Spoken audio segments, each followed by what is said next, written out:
Vamos a continuar con nuestra siguiente presentación. Vamos a tener ahora, desde la perspectiva espiritual, tenemos la siguiente ponencia que se titula Ideología de Género, Sexualidad y Familia, por parte de Efraín Ocampo García. Él es muy buen amigo. Efraín es periodista, estudia la maestría en consejería y dirige la organización Restaura Ministerios para promover las iglesias, el discipulado, la consejería y la restauración de personas, relaciones e iglesias. Trabaja en algunos de los medios de comunicación más importantes de México y es autor, entre sus libros destaca La Iglesia Útil, y bueno, es un éxito de librerías y realmente es un honor presentarlo, dado que es uno de los pocos autores mexicanos que ha presentado un libro con una de las editoriales más importantes a nivel internacional. Cedemos la palabra a Efraín Ocampo. Gracias.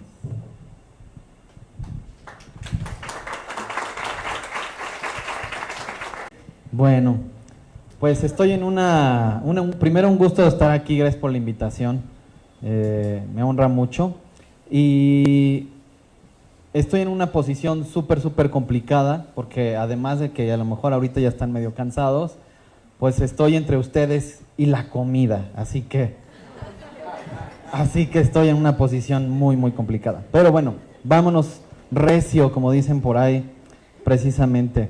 Y en esta presentación, yo también tengo la tarea padrísima de poder conectar muchos de esto que ya se ha compartido desde ayer, desde hoy en la mañana, lo médico, un poquito lo educativo, un poquito lo jurídico, pero sobre todo lo espiritual. Y nosotros en Restaura Ministerios, que promovemos en las iglesias la consejería, que precisamente excelente la exposición de mi compañera en cuanto al enfoque psicológico, y esto lo comprobamos cuando estamos discipulando personas. ¿Y qué significa eso? No en las clases dominicales, sino cuando nos responsabilizamos por otras personas, ¿no? Y estamos acompañándolas en su caminar, en su vida, y nos damos cuenta de estas cosas que exactamente exponían. Bueno, muy bien. Ay, ¿dónde está ¿Me podrías pasar la cosita para...? Sí, eso. Gracias. Entonces, ¿cómo la hago para...? Para continuar. Gracias. Muy bien. Ahí estamos. Bien, para empezar, y esto no voy a explicarlo porque ya lo explicó mi compañera en el aspecto médico, pero lo pongo para resaltar que lo espiritual, cuando hablamos de lo espiritual, no estamos hablando nada más de la Biblia, sino de todo lo que Dios creó y ha hecho. Y la ciencia nos habla, como en este resumen, de que cada célula contiene, cada célula de nuestro cuerpo contiene 46 cromosomas agrupados en 23 pares, y de que cada cromosoma contiene ADN, que es único en cada ser humano y que tiene toda nuestra información genética, incluyendo el sexo, y que el par 23 es el que define el sexo de cada ser humano, que tiene el nombre XY, y que el par 23 de las mujeres es XX, y que el par 23 en los hombres es XY, y que heredamos la mitad de nuestros cromosomas del padre y la otra mitad de la madre. Bueno,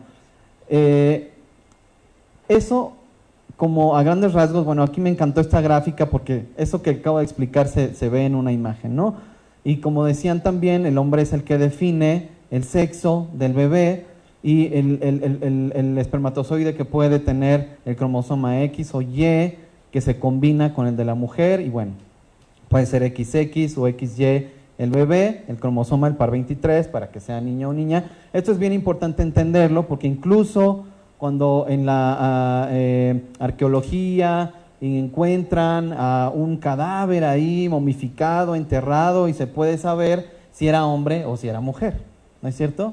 Entonces, esto quiere decir que nuestro sexo nos acompaña hasta después de la muerte, ¿no? Ahí en el cuerpo. Entonces, esto es muy importante porque esto también es espiritual. Estos argumentos, esta información que ahora conocemos, también es espiritual porque nos permite entender lo que la Biblia nos enseña y lo que la Biblia nos muestra. Vamos para acá. Y en esta gráfica, que es también un poco de lo que se decía ayer, en cuanto a que está el sexo biológico y el género, que pues generalmente coincide con el sexo biológico, ¿no? Pero que esta es la parte de la construcción social. Esta es la parte que habla de que si tú naciste hombre o si naciste mujer, no tienes por qué ser hombre o ser mujer. Y la identidad de género, que es la vivencia del género, tal como cada persona lo siente o se autopercibe. Entonces, cuando nos dicen, porque hay que decir que cuando hablamos de ideología de género, normalmente los colectivos que promueven estas ideas, pues lo toman como una ofensa. Cuando hablamos, no sé cuántas conversaciones tienes tú con personas que se identifican como homosexuales, como lesbianas, transgéneros y estos 112 géneros, que por cierto me puse a buscar en la página de la ONU y la página donde estaba esa información por alguna razón ya no funciona. Pero esto tiene que ver con que la frase ideología de género, ellos dicen no, esto no es cierto, no se llama ideología de género, porque negar que esto es una ideología implica victorias para ellos, implica que no. Si esto fuera una ideología, entonces va a haber personas que se oponen a la ideología y lo que queremos es normalizar esto, estas ideas que sean las que priven en todos los grupos. Entonces, pero estamos viendo que es una ideología, porque en número uno no tiene base científica. Y cuando vemos la definición de identidad de género, que es la vivencia del género tal como cada persona lo autopercibe, entonces, ¿de dónde sale eso? Y esto se está justificando como algo que tiene que ver con derechos humanos. Bueno, resumiendo esta parte de la ideología, que nadie nace hombre o mujer, cuando estamos claros de que eso es ideología por cuanto contradice la información científica. Los padres han perdido el derecho de educar a sus hijos. Esto también implica la ideología, porque ahora ustedes tienen que aceptar estas ideas, ¿sí? Entonces, en automático, por eso tienen que legislarlo, en el artículo 3, muy específicamente, tienen que legislar estas cosas para poder, pues, ejercerlas y compeler a las personas a que se uniforme el pensamiento en este sentido, ¿no? Y el Estado está asumiendo el derecho de educar a tus hijos y cuando normalmente decimos este argumento, dicen, eso no es cierto, ¿no? Pero en las noticias ya podemos ver que en los libros gratuitos de la SEP para educación básica ya está incluida esta información, es del portal de Televisa, ¿no? Y hay una parte de la noticia que dice que estos libros contemplan definiciones de la homosexualidad y la bisexualidad y que además se aborda el género como una construcción cultural. O sea, ya todavía estas cosas están en proceso de ser ley a nivel constitucional y ya son una realidad. Y dice ahí el título, diversidad sexual, tema importante en los libros gratuitos de la SEP. Diversidad sexual, tema importante. Entonces, está impresionante. Fíjense, en una primera etapa, la SEP distribuyó 117 títulos para primer año de secundaria. 17 de ellos son de la materia de biología y cuando menos en 6 de ellos se menciona por primera vez la existencia de la diversidad sexual con diferentes niveles de profundidad, que van desde definir la diferencia entre género y sexo, hasta textos más complejos en los que se habla de la homofobia y la transexualidad. En los que se habla de la homofobia en estos libros de texto, que qué implica esto que estamos haciendo nosotros, podemos ser acusados de ser homofóbicos. Simplemente porque decimos, no, espérame, es que esto de la identidad de género no existe, homofóbico, transfóbico, lesbofóbico, etcétera, etcétera, etcétera, ¿no? Y si está esto en la ley, esto implica precisamente que terminemos en la cárcel por no estar de acuerdo con estas ideologías. Muy bien, entonces, si vamos a luchar por nuestro derecho a educar a nuestros hijos, y si nosotros como padres de familia vamos a educarlos, ¿no? Y bueno, también es alarmante y escandaloso que estemos hablando de pues, educar a los hijos, cuando más bien deberíamos decir, híjole, estamos educando a nuestros hijos y a pesar de eso está pasando esto, pero la realidad y en los casos de consejería familiar y consejería matrimonial que atendemos, es muy claro que no hay un diálogo con los hijos, no hay una educación con los hijos. Y esto es terrible, porque en algunos casos, que también han acudido con nosotros hablando de estos temas de, es que mi hijo pues parece que es homosexual, es que mi hija... Y analizas cómo es el patrón familiar de convivencia, de educación, etcétera, y te das cuenta que no hay tal cosa. O sea, conviven todos en la misma casa y ya. Eso es la familia. Y estamos hablando de familias cristianas, ¿no? Entonces, ¿qué necesitan papá y mamá? ¿Dónde estoy? Sí. Según la Biblia, es el hombre que lleva la responsabilidad de amar, cuidar, pastorear, educar, servir a su familia. Y lo veíamos ayer en la ponencia. Esta parte de la masculinidad real, que en muchos hogares no se ejerce. Y esta es una realidad a la cual la iglesia necesita primero reconocer, porque aprendemos un montón de teología, lo cual está perfectamente bien, pero no hay discipulado en nuestras iglesias. Papás discipulando a esposos que a lo mejor aún no tienen hijos, que se acaban de casar, para enseñarles cómo ser papás en el temor del Señor. Mamás enseñando a mujeres solteras, recién casadas, cómo ser mujeres casadas, cómo ser mamás. No hay esto en nuestras iglesias, eso es una realidad.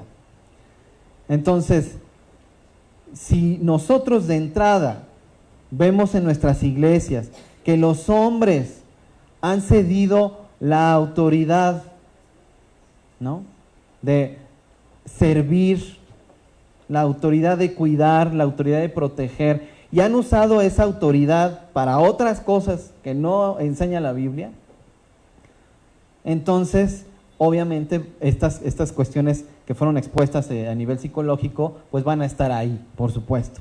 Entonces, ¿cómo está? Tenemos que preguntarnos si vamos a ver el enfoque espiritual de estos temas, porque lo más fácil es decir, ideología de género fuera, no lo queremos, vamos a organizarnos, a marchar y a luchar, y quedarnos exactamente como estamos es lo peor que podemos hacer, porque no va a cambiar nada. Y lo peor de todo, ayer la ponencia de Paulina terminaba con un reto de ser sal y ser luz, este recordatorio, y entonces no somos sal ni somos luz, porque ni el hombre está haciendo lo que tiene que hacer y la mujer no está haciendo lo que tiene que hacer. Y el rol complementario, las familias, lo que debe ser, y esto tiene que ver con que cuando llegamos a Cristo, cuando llegamos a las iglesias, ¿qué pasa? Ay, mira, no te has bautizado, vente, un cursito y vamos a bautizarte. Oye, nuevo creyente, ¿verdad? Vente a esta clase porque vas a conocer todo sobre la Biblia. ¿Cómo está la persona? ¿Cuáles son sus luchas? ¿Quién es? O sea, la persona como persona no nos interesa en nuestras iglesias. Nos interesa como miembro, porque va a sumar y nos vamos a poder documentar en nuestros reportes anuales. Tantas conversiones, tantos bautismos, estamos creciendo, estamos haciendo las cosas bien. ¿Y qué problemas tiene esa persona que llegó a nuestra iglesia? No tenemos ni idea, porque no nos interesa. Entonces, ¿cómo está el varón cristiano en nuestras iglesias? ¿Es un ejemplo de qué? Esa es la pregunta. ¿De qué es un ejemplo? Los varones que están en nuestras iglesias. ¿Cómo ejerce su autoridad? ¿Como Jesús? ¿Cómo ejerció su autoridad Jesús? Sirviendo, amando, siendo compasivo, enseñando, instruyendo. Eso, es decir, poniendo el ejemplo. Mira, porque yo te puedo enseñar cómo es y también te puedo poner el ejemplo de cómo es, ¿no? Entonces, cómo ejerció su autoridad Jesús y cómo los varones cristianos estamos ejerciendo nuestra autoridad en nuestros hogares. Sería buenísimo ver en nuestros hogares cómo estamos ejerciendo nuestra autoridad. ¿Cómo está nuestra comunión con Dios? ¿Guiamos a nuestra familia a sujetarse a Cristo, a amar a Dios, a amar al prójimo, a practicar la justicia? ¿No? Imagínense al niño que, papá, ¿no tienes un peso para darle a la señora que está pidiendo dinero? Ya, córrele, ya, camina, ¿no? A andar en verdad, en la verdad, a hacer lo bueno. Esto es un hombre que ejerce su autoridad, que anda en justicia, que anda en verdad, que hace lo bueno, ¿no? Y no estoy hablando nada más de moralina, ¿no? Estoy hablando de una vida que entiende para qué es el evangelio, qué es amar a su prójimo como a sí mismo. De eso estamos hablando aquí. Y cómo ejercen papá y mamá su ministerio de padres. Esas son las preguntas que tenemos que hacernos cuando la ideología de género se nos planta enfrente y nos da una cachetada.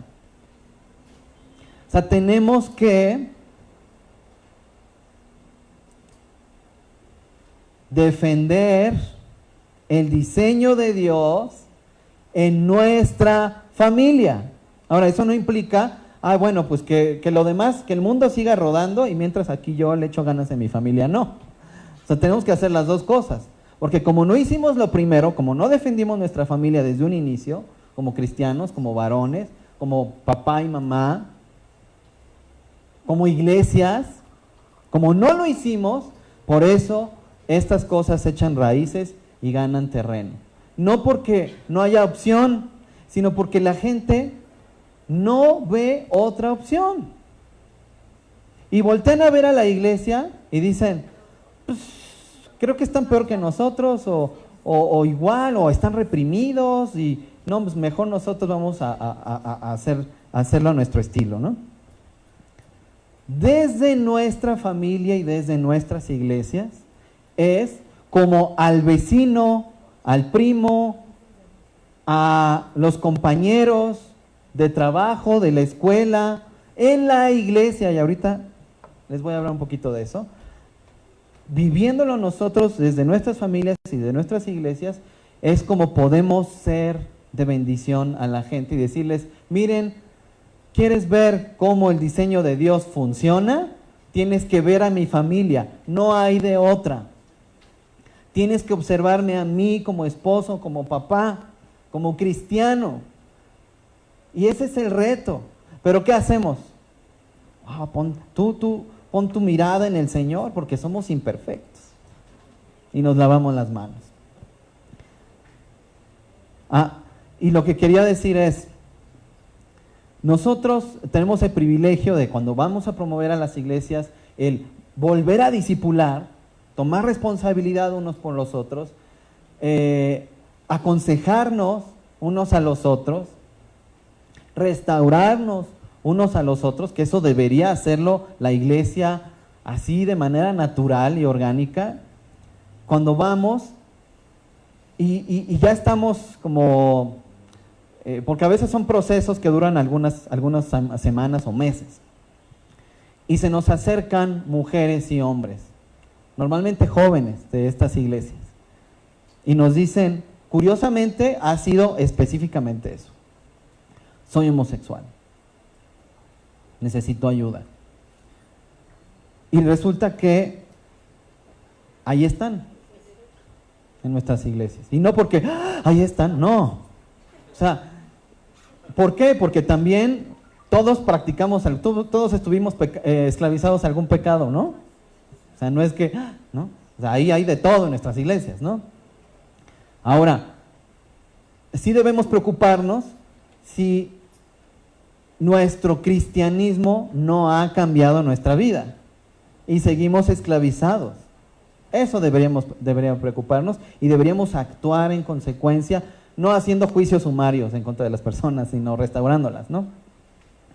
Y ahí están, y no les estamos ofreciendo nada a ellos ni a ninguna otra persona que está esclavizada, como iglesias locales. Y tienen que qué bueno que existen ministerios para eclesiásticos, como los que estamos aquí, enfrente de ustedes, pero existimos porque las iglesias no estamos haciendo nuestro trabajo de restaurar, ¿no? Fíjense en estas gráficas. A ver, no las alcanzan a ver, yo sé, nada más vean el patrón de las bajadas y las subidas. Y esta es información del INEGI y habla de cuántos matrimonios ha habido desde el año 2000 hasta el 2016, cuando se recopiló esta última información por el INEGI. Y la barra más alta fue en el año 2000, cuando hubo casi 710,000 matrimonios en México. Casi 710,000 matrimonios en México en 2000, en el año 2000. Y entonces, ¿qué está pasando con los matrimonios en México? Ya cada vez hay menos. ¡Qué terrible! Las personas en los medios de comunicación están desacreditando el matrimonio. No, tú y yo desacreditamos el matrimonio. Por ti y por mí, la gente no se quiere casar en México. ¿Por qué? Porque no les estamos ofreciendo ninguna esperanza. No estamos haciendo nada diferente con Cristo. Y digo así porque digo, a veces dudaría, ¿no? No estoy dudando de su salvación, solo estoy dudando de su santificación. No, no es cierto. Entonces, esto es real. Y tienes que preguntarle a tus jóvenes en tu iglesia. Y algunos no se quieren casar. Y ya ni hablemos de tener hijos. Bueno, veamos la siguiente. Rápidamente, esto es al revés. Esta es la gráfica de los divorcios. La más chiquita es la del año 2000 y la más grande la de 2016. ¿Cómo están las cosas? Menos matrimonios y más divorcios. Eso significa que hay una impresionante, bueno, no mayoría, pero mucha gente que está haciendo las cosas a su manera. Y parece mentira porque en nuestras propias iglesias nos vamos dando cuenta que de repente, es que, no, estos hermanos que vienen aquí desde hace 10 años, pues no, o sea, llegaron aquí juntos, pero nunca se han casado. Falta de discipulado, falta de restauración, falta de amor, falta de interés por nuestros miembros de nuestras iglesias. Y han estado 10 años cómodos viviendo así. ¿Por qué? Algo mal estamos haciendo, muchas cosas malas estamos haciendo. Divorcios. Y bueno, eso ni qué decir que cada vez se divorcian más personas, más matrimonios cristianos, ¿no? Eso también es un hecho. Bien, un sondeo rápido. ¿Quién es el principal responsable de los divorcios? ¿El hombre o la mujer? Levante la mano los que piensen que la mujer es la principal responsable de los divorcios, así en su experiencia. Caray. A ver, no me di a explicar mi pregunta. Bueno, eso dijo todo, ¿no es cierto? Y en nuestros procesos de restauración, consejería matrimonial, lo que nos hemos dado cuenta es que los dos son responsables, pero los hombres, ¡qué bárbaros! ¿Qué cosa? Porque normalmente es la mujer la que pide ayuda para la consejería matrimonial. ¿Sí? Espero que sean cartitas muy bien. No es cierto. Muy bien, tengo que apresurarme. Bueno, tenemos que trabajar mucho en los varones, ¿sí o no? La agenda de la ideología de género se empeña en debilitar o destruir la figura del hombre papá. Y ahora tenemos muy claro por qué, ¿no? Y esto de que, tiene pene pero puede ser mujer, destruir la figura de la masculinidad. Vivimos bajo el patriarcado. Y claro, si el hombre tiene una responsabilidad muy particular que no está ejerciendo, pues por supuesto que hay que destruir eso, ¿no? Porque estos argumentos del patriarcado, sí, y fíjense que muchas veces con razón, porque como lo hacemos mal, como varones, y cuando llegamos a educar, educamos mal, ¿no? Muchas veces, no siempre. Entonces, muchos de estos argumentos en contra del patriarcado, bueno, no muchos, algunos, tienen sentido. Tienen sentido, dicen, no, pues sí, lo estamos haciendo mal.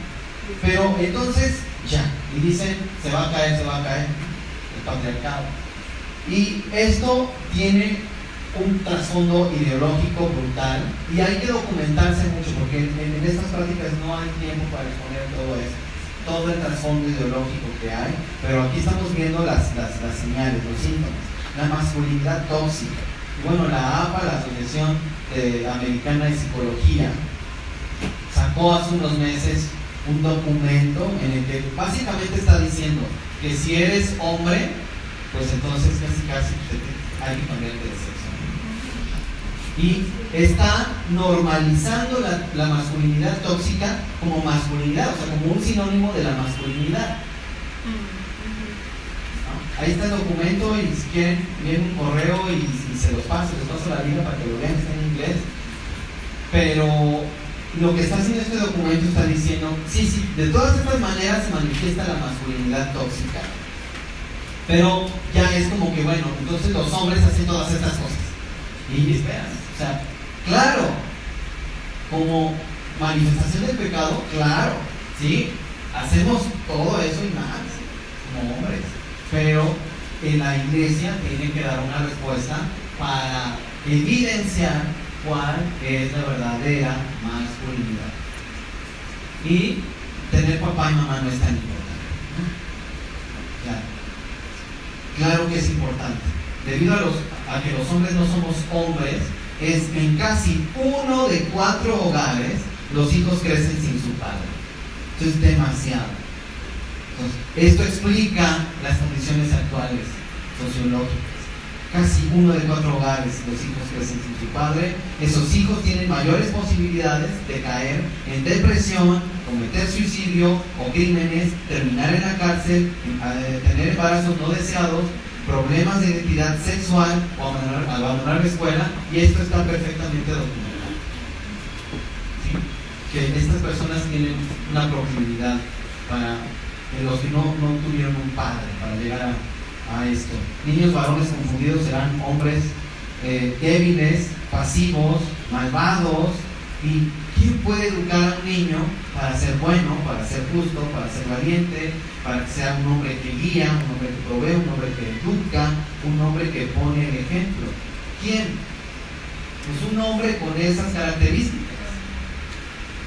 Es precisamente el problema, la ausencia de esto. El hombre está, ¿cómo lidiar con esto como iglesias cristianas? Bueno, es obvio que el hombre está llamado a ser hombre y la mujer mujer. Y aquí es cuando hay esta confusión de, no, es que los roles que nos quieren imponer a través de la religión, ese es el discurso. Nosotros tenemos que demostrar que no es una imposición religiosa, sino que es algo que produce vida, que produce salud, que produce bienestar, ¿no? Mediante un enfoque apologético. Eso es lo que normalmente hacemos. Estamos enfrentando a este tema desde un enfoque apologético. ¿Cuál es ese enfoque apologético? Que hay que defender la verdad, ¿no? Nos hace exclamar cosas como: defendamos el modelo de la familia y el diseño de Dios para hombres y mujeres. ¿Cuál? Está bien, pero la verdad no se defiende exclusivamente con afirmaciones, sino con congruencia, integridad y santidad. Si creemos que Dios es amor y que nos guía el amor en la defensa de la verdad, ¿no? Y este enfoque, el apologético, nos hace preguntarnos: ¿quién es Dios? ¿Qué quiere? ¿Cómo me ayuda a satisfacer lo que soy? ¿Cómo se relaciona conmigo? ¿Qué me espera? ¿Qué me separa de Él? ¿No? Y un error frecuente es exigir en automático a un ateo o a un agnóstico respuestas que realmente esperamos de otro cristiano, ¿no? Queremos discutir esto a nivel de: mira, es que la Biblia dice, ¿no? Bueno, esto es muy complicado. El enfoque apologético no coloca al defensor de la ideología de género como enemigo, sino a la mentira como la enemiga. Es decir, el enemigo no es el que defiende la ideología de género. Por esa persona Jesús también murió. Esa persona también necesita al Señor en restauración, igual que nosotros. O sea, no porque, te vamos a ayudar por esto de ti, no, porque nosotros también fuimos rescatados, redimidos y salvados de las necedades de nuestros pensamientos, ¿no? Entonces, pero bueno, tenemos el enfoque apologético, tenemos el enfoque espiritual, que es guiado precisamente por la necesidad de redención. Ya estoy terminando. Nuestra predicación y evangelismo podrían enfocarse primordialmente en que dejen ser esto o aquello. Eso es equivocado. Las personas no necesitan dejar de ser homosexuales, transexuales, lesbianas. Necesitan a Cristo. O sea, ¿quién predica? Oye, ¿tú robas? ¿Tú eres orgulloso? ¿Tú eres codicioso?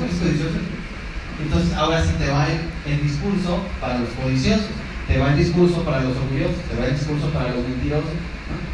No hacemos eso, pero sí queremos hacerlo con este grupo específicamente, y no necesitan eso. Necesitamos como iglesia también involucrarnos con ellos en amistades sinceras, reales y profundas, como nos relacionamos con cualquier otra persona.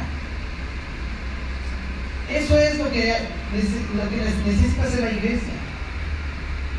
Pero con ellos somos diferentes. Incluso hay grupos que dicen: a ver, si tú quieres asistir a esta iglesia, primero tienes que dejar de ser homosexual. Y ahora sí. ¿No? ¿Eso hacemos con los demás pecados? ¿Verdad que no? Porque formar parte de la iglesia es parte del proceso de restauración, y es una parte muy importante, porque si bien el Señor obra sobrenaturalmente en nosotros, pues es también a través de la iglesia, del compañerismo. Y si nos estamos diciendo: primero restáurate allá afuera y ya luego entras, ¿se dan cuenta de la gran contradicción? Entonces es un cambio total.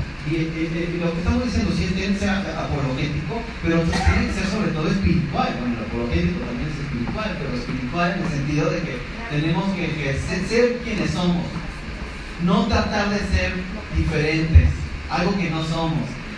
Voy a tenerle paciencia a esta persona, pues para ganarla para Cristo. No, es hipocresía. No, es amar a todos como a nosotros mismos, y entonces poder compartir el evangelio con ellos como lo hacemos con cualquier otra persona. Y bueno, pues nada más invitarlos.